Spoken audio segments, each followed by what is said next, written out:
अस्सलाम वालेकुम।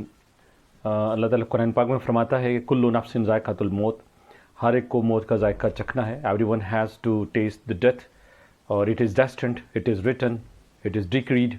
ये हमारे जो है ईमान का हिस्सा है कि हर एक को मौत का जायका चखना है। तो हमारे ये एक्सपीरियंस में बात आती है, एक बिटर रियलिटी है कि आजकल ये देखने में आया है कि बहुत लोग जो हैं वो फ़र्ज़ ऐन की तरफ तो इतना ट्रेंड उनका नहीं है, लेकिन फ़र्ज़ कफ़ाया जिसे कुछ उलमा इकराम जो है वो फ़र्ज़ वक़ाया भी कहते हैं कि लोगों को दिखाने के लिए जाते हैं, तो वो उसके रुझान जो है वो ज़्यादा है।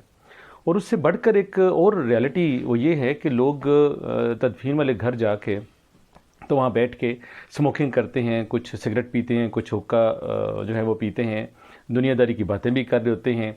और साथ ही अज़ान होती है और नमाज ज़ोहर या नमाज असर के बाद अगर जनाजा है तो साथ ही मस्जिद होती है। लोग उठ के वहाँ जाके मस्जिद में नमाज अदा नहीं करते और स्मोकिंग बैठ के करते रहते हैं। और जो ही चारपाई जो है वो मैयत वाले घर से निकलती है तो वहाँ से साथ ही जो है वो उसके प्रोटोकॉल के साथ वहाँ चले जाते हैं।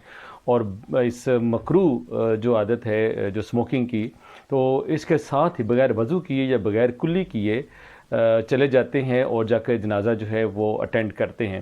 तो ये आपके तजर्बे में बात आई होगी, मेरे तजर्बे में बात ये आई है, एक बेटर रियलिटी है, सब इसको जानते हैं, हम कहते नहीं हैं, कुछ लोग कहते नहीं हैं। और जो कहते हैं उनको लोग बुरा भी जो है वो मानते हैं, क्योंकि सो कॉल्ड जो एजुकेटेड लोग हैं वही इसको बुरा जो है वो मानते हैं। तो अगर आप गलत बात को जो है वो सही कहते रहें तो लोग इसको अप्रिशिएट करते हैं। तो ये भी एक बेटर रियलिटी है। तो कम अज़ कम अल्लाह के सामने हमने जाना है। हम आम दुनियादारी के मामलात में माउथ वाश इस्तेमाल करते हैं, टूथपेस्ट इस्तेमाल करते हैं, लेकिन लॉर्ड ऑफ लॉर्ड्स और किंग ऑफ किंग्स के सामने, खालिक़ कायनात के सामने जब खड़े होने के लिए जाएं तो वहाँ पे हम इसी स्मोकिंग के साथ, इसी मकरू आदत के साथ हम चले जाते हैं। इससे हमें जो है वो गुरेज करना चाहिए। बहुत शुक्रिया, थैंक यू।